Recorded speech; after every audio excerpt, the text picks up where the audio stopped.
Goazen aurrera, sare sozialek gero eta ahalmen handiagoa dute gizartean eragiteko hori bistakoa da, bistan da, baina euskaraz ere bai, hori da galdera. Eta gurekin Euskal Eduki sortzaile bat izango dugu, Match Euskarari proiektuaren sortzaileetako bat. Gurekin Jokin Pedreño. Arratsaldeon, Jokin. Arratsaldeon. Etorri. Eskerrik asko.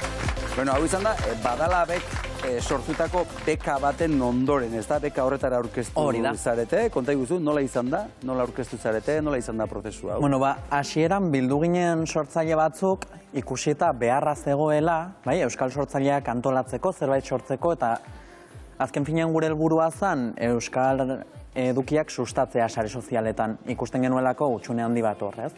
Eta, bueno, hasi ginen biltzen, hasi ginen gauza askotan saltxeatzen, eta Badalabekin lan egiten ere bai. Eta halako batean, ikusi genuen beka deialdia aurkeztu zutela, eta esan genuen, joder, gure behar bat, igual honekin konpondu genezake, edo behintzat has gintezke lanean honekin. Eta, bueno, harako arratsalde batean esan genuen, aurkeztuko dugu gure burua, venga, goazen, eta hortxe. Beraz, galdetuko izugu zehazki, sarean euskal edukiak sustatzeko beharra handia dago. Bai, argi eta garbi. Nik uste dut, esan dezu ez, sare sozialek gero eta ahalmen gehiago daukatela gizartean eragiteko, eta nik uste dut euskarak behar duela egon sare sozialetan. Bizirik iraungo badu, sare sozialetan egon behar duz. Azken finean, gero eta ordu gehiago ematen ditugu pantalla baten atzean, izan ordenagailuan, izan telefono mugikorretan edo telebista baten atzean, eta eremu horietan askotan oso zaila da euskaraz bizitzea. Askotan erresagoa egiten zaigu kaleetan euskaraz bizitzea etxean barruan baino. Match Euskarari, da zuek aurkeztu duzuen proiektua, zein zaudete lantaldean, nor dago horren atzean? Bueno, gaude ni neu, ez?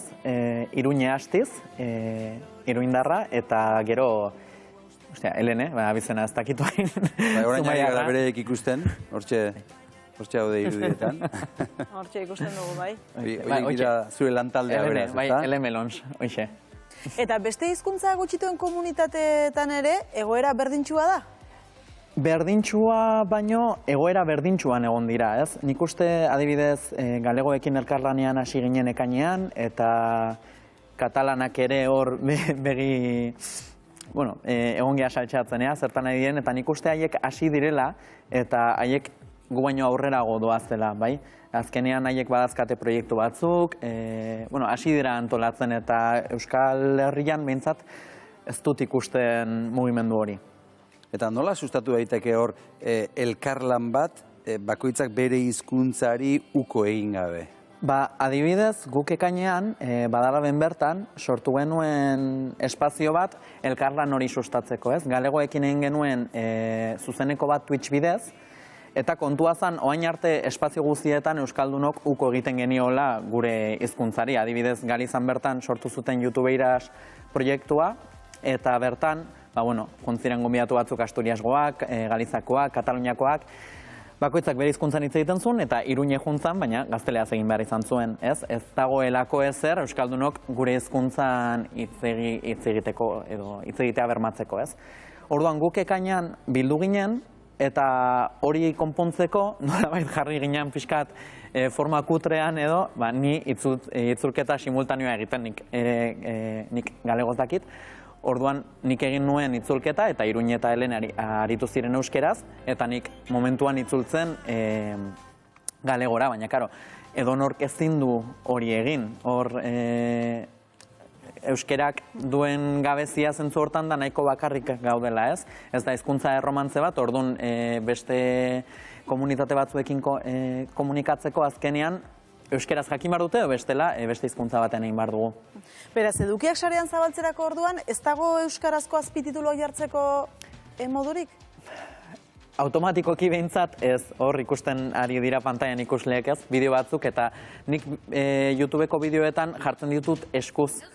Edo, normalean jartzen ditut, baina lan handia da, eta ez dago tresna automatikorik inguruko erdara nagusietan dagoen bezala, bai, gazteleraz badago, frantsesez badago, ingelesez noski badago, baina euskeraz momentuz, behintzat ez dago edo ez dago denon eskuragarri dagoen zerbait. Existitzen dira noski tresna batzuk, Elujarrek badu aditu tresna, gero orain, librezalekoek ere aritu dira, aztu intzait, gaitu proiektuarekin, badaude beste enpresa batzuk, adibidez Euskaltzaindiak erabili zuen 3D enpresaren teknologia, momentu batean, konferentzia batean, zuzenean jartzeko itzulpena gaztelerara, euskeraz esaten ari zirena, inteligentzia artifizialen bidez euskerara pasatzeko. Jokin, euskaraz gero eta eduki sortzaile gehiago ditugu, zure ustez? Esango nuke baietz, bai, pixkat lehen komentatuan bezala, bideojoko gehiago daude euskeraz eta eduki sortzaile gehiago ere badaude, baina oraindik gutxi gara eta are gutxiago euskara gutxean sortzen dugunok.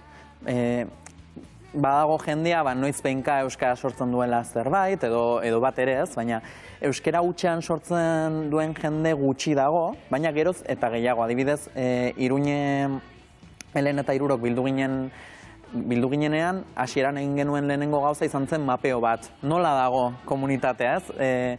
Eta guk sorpresa ona hartu genuen, ze pentsatzen genuena, baino gehiago zegoen, baina hala eta guztiz ere oso gutxi, eta erdarekin konparatuta askoz gutxigo.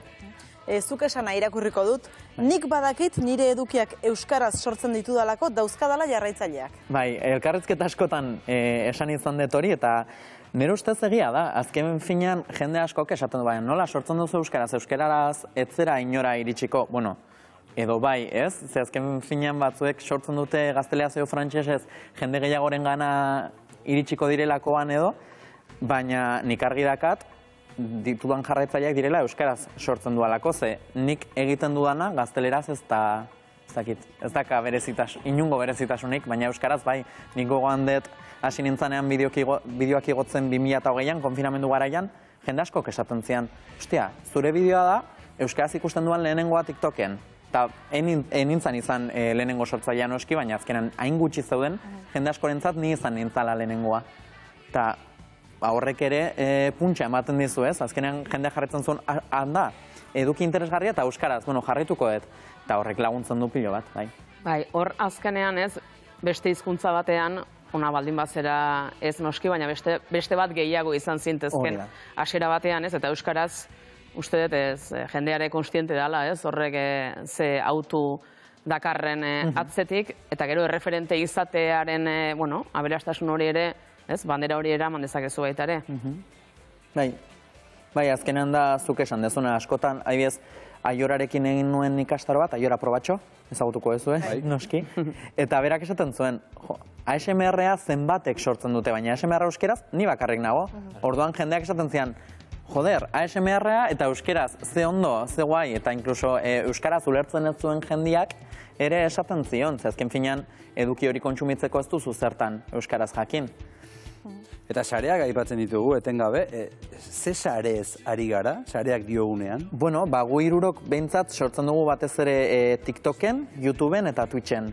Agian Iruñek sortzen du gehiago Twitchen, gu baino, pixkat, niri kostatzen zait konstantzia izatea, egia esaten badizuet.